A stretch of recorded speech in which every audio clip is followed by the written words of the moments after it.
This lesson will prove that the prophecy given to Abraham about his descendants being afflicted for 400 years hasn't been fulfilled yet.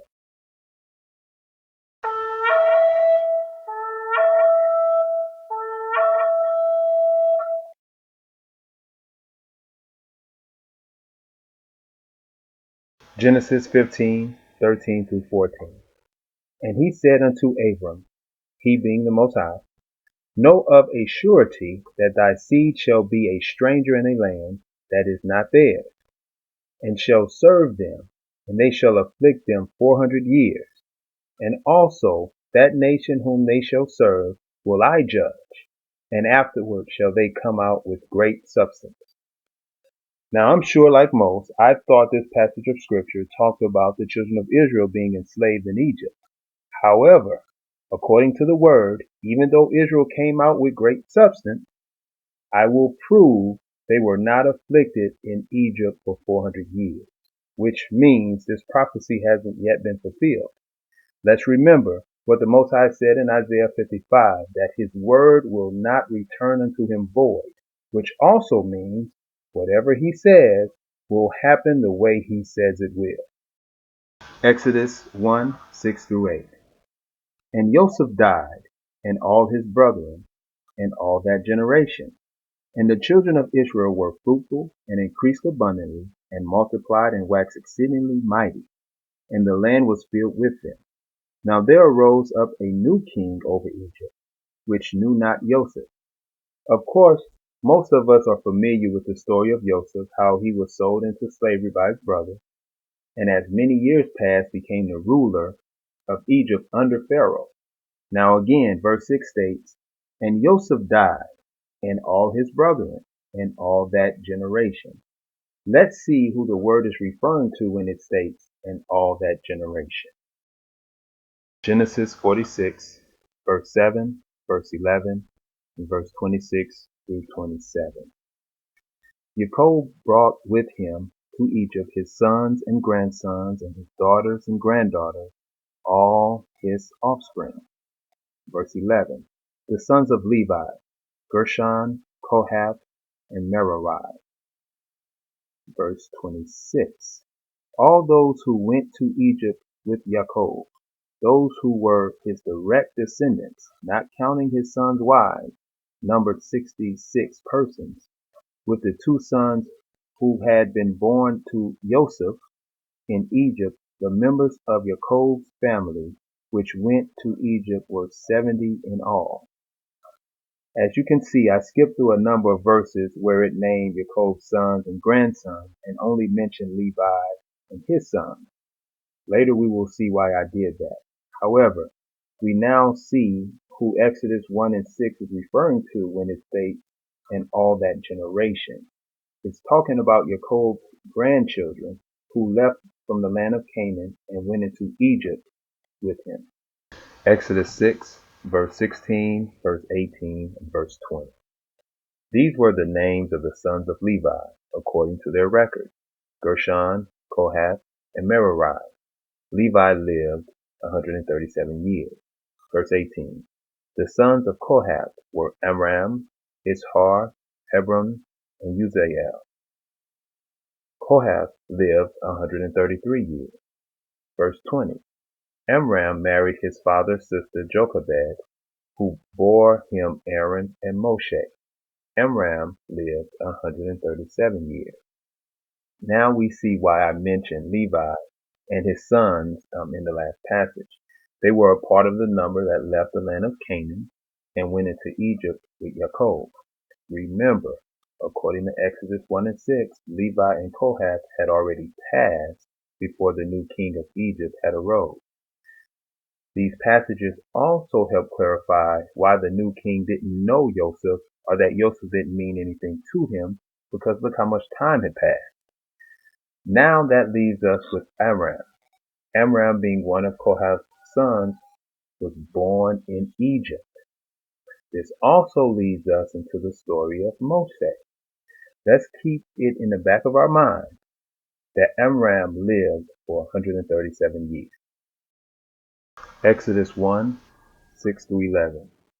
Now Joseph and all his brothers and all that generation died. But the Israelites were exceedingly fruitful. They multiplied greatly, increased in numbers, and became so numerous that the land was filled with them. Then a new king, to whom Joseph meant nothing, came to power in Egypt. Look, he said to his people, the Israelites have become far too numerous for us. Come, we must deal shrewdly with them, or they will become even more numerous, and if war breaks out, will join our enemies, fight against us, and leave the country. So they put slave masters over them to oppress them with forced labor, and they built Paham and Ramesses as store cities for Pharaoh. Acts 7:20 through 23. At that time Moshe was born, and he was no ordinary child. For 3 months he was cared for by his family. When he was placed outside, Pharaoh's daughter took him and brought him up as her own son. Moshe was educated in all the wisdom of the Egyptians and was powerful in speech and action. When Moshe was 40 years old, he decided to visit his own people, the Israelites. Now I was taught that Moshe had a speech impediment, but according to this, that isn't so. Actually, when he was talking to the Most High and he told the Most High he was slow in speech and tongue, he was saying that he wasn't fluent in Hebrew. That's what that meant, not that he had a speech impediment. He wasn't fluent in Hebrew like he felt like he should have been. Let's keep reading. Acts 7:27 through 30. But the man who was mistreating the other pushed Moshe aside and said, who made you ruler and judge over us? Are you thinking of killing me as you killed the Egyptian yesterday? When Moshe heard this, he fled to Midian, where he settled as a foreigner and had 2 sons. After 40 years had passed, the angel appeared, or the Malek appeared to Moshe in the flames of a burning bush in the desert near Mount Sinai. Stephen, or Stephanus, the martyr, was speaking to the Sanhedrin in these passages of scripture. Remember, we read earlier where it stated that Moshe was 40 years old when he visited his own people. Now we just read that he was in Midian for another 40 years, which means he was 80 years old when he went back to Egypt. Exodus 7:7. Moshe was 80 years old and Aaron 83 when they spoke to Pharaoh. Just in case you thought my numbers were off, we see here again Moshe was 80 years old. Now we have enough information to figure out how long the Israelites were afflicted in Egypt. Even though I do not believe that Abram was born into slavery, like his son Moshe, let's say he was. Remember, Abram lived 137 years and Moshe was 80 when he and Aaron went to speak to the new Pharaoh. According to Exodus 2:23, the king of Egypt that enslaved the Israelites died while Moshe was still in Midian. So Moshe and Aaron were speaking to another Pharaoh that came on the scene.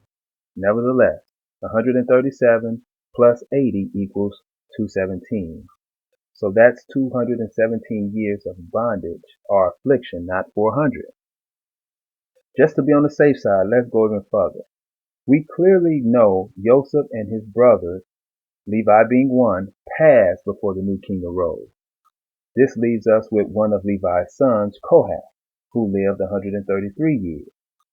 We also know he wasn't born in Egypt, but let's add his total years to 217.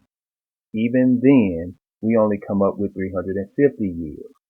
Now we clearly know it didn't take Moshe another 50 years to get the people out of Egypt. So the Most High wasn't speaking to Abraham about the time of Moshe. He was speaking about this time we are currently in.